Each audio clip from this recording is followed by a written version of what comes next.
அஸ்ஸலாமு அலைக்கும். Hi friends, morning mini vlog பார்க்கலாமா? காலையில் வந்து பிரேக்ஃபாஸ்ட்டுக்கு நைட்டே வந்து வெள்ளை கொண்டக்கடலை ஊற வச்சுருந்தேன். பிள்ளைங்களுக்கு அவிச்சு கொடுக்கலான்னு தான் ஊற வச்சுருந்தேன். ஆனால் காலையில் அப்படியே மைண்ட் செட் மாறிட்டு, எப்போவுமே வந்து கொண்டக்கடலை அவிச்சு கொடுத்தோம்னா அப்படியே ஸ்நாக்ஸ் வந்து அப்படியே ரிட்டர்ன் வந்துடுது. சரி, பிள்ளைங்களுக்கு ஹெல்த்தியாக வந்து தோசையே ஊற்றி கொடுத்துடலாம் அப்படின்னு சொல்லிட்டு தோசை மாவனக்கா ரெடி பண்ணி பிள்ளைங்களுக்கு தோசை வந்து சுட்டு கொடுத்துட்டேன். பாதி கொண்டக்கடலையே அவிச்சு வச்சுருந்தேன். கொஞ்சம் வந்து அம்மா நானும் வந்து டீ குடிச்சிட்டு அப்படியே ஸ்நாக்ஸ் எனக்கா சாப்பிட்டுக்கலாம்னு பிள்ளைங்களுக்கு மட்டும்தான் தோசை எனக்கா ரெடி பண்ணியிருந்தேன். அதுக்கு சைடிஷ்டாக வந்து தக்காளி சட்னி ப்ரிப்பேர் பண்ணியிருந்தேன். ரொம்பவே டேஸ்ட்டாக இருந்துச்சு. நேற்று வந்து பிரியாணி வந்து போட்டிருந்துச்சு. தம்பி ஊருக்கு கிளம்புறதுனால வீட்டில் அம்மா வந்து பிரியாணி போட்டிருந்தாங்க. அது வந்து நைட்டு கொஞ்சம் மிச்சம் இருந்துச்சு. அப்படியே ஃப்ரிட்ஜில் வச்சுட்டு இட்லி பாத்திரத்தில் அவிச்சு கொடுத்துட்டேன். பிள்ளைங்களுக்கு மட்டும்தான். ஏன்னா இன்றைக்கி ஒரு ஃபங்க்ஷன் வீடு இருக்குது, கல்யாண வீடு. அதுக்கு கிளம்பிடலாம் அப்படின்னு சொல்லிட்டு பிள்ளைங்களுக்கு காலையில் சமையல் வந்து செய்யலை. அப்படியே வந்து பிரேக்ஃபாஸ்ட்டும் அதுக்கப்புறம் பிரியாணி மட்டும் வச்சு கொடுத்தேன். பிரியாணிக்கு வந்து சாம்பார், தால்ச்சா எதுவும் செய்யணுமாப்பா அப்படின்னு கேட்டேன். இல்லாமல் நான் சும்மா நார்மலாகவே சாப்பிட்டுக்கிறேன் அப்படின்னு சொல்லிட்டாங்க. அப்படியே டிஃபன் பாக்ஸில் வச்சு கொடுத்துட்டு பையனும் வந்து கிளம்பிட்டான். பொண்ணை கொண்டு போய் பக்கத்தில் தான் பிள்ளைய வந்து ஸ்கூலில் கொண்டு போய் விட்டுட்டு அப்படியே நான் வீட்டுக்கு வந்துட்டேன். வீட்டில் கொஞ்சம் வேலை நடந்துக்கிட்டு இருந்துச்சு.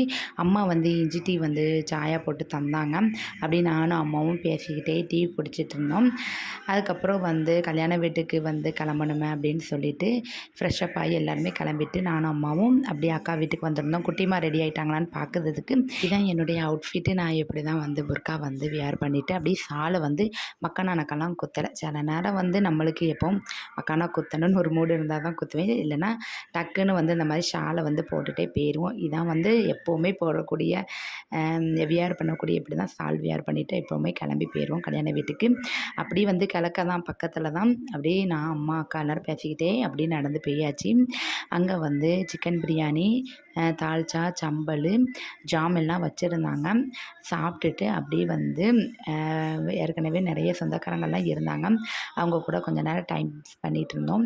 அப்படியே பேசிக்கிட்டே இருக்கும்போது நேரம் போகிறதே தெரியல. கிட்டத்தட்ட 3 மணிக்கு தான் அந்த மண்டபத்தை விட்டு வெளியில் வந்தோம். அப்படியே என் ஃப்ரெண்டுமே வந்திருந்தாங்க. ஃப்ரெண்டு எல்லாத்துட்டையுமே பேசிவிட்டு பொண்ணு மாப்பிள்ளையெல்லாம் பார்த்துட்டு அதுக்கப்புறம் கவர்லாம் வச்சு கொடுத்துட்டு அப்படியே வந்து வீட்டுக்கு வந்து ரிட்டன் வந்துட்டோம்.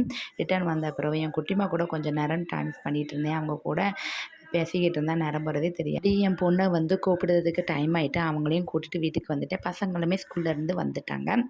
இன்றைக்கு வந்து இப்படி தான் போச்சு. இந்த மினி விலாக் பிடிச்சிருந்துச்சின்னா லைக் பண்ணுங்கள், கமெண்ட்ஸ் பண்ணுங்கள், ஷேர் பண்ணுங்கள்.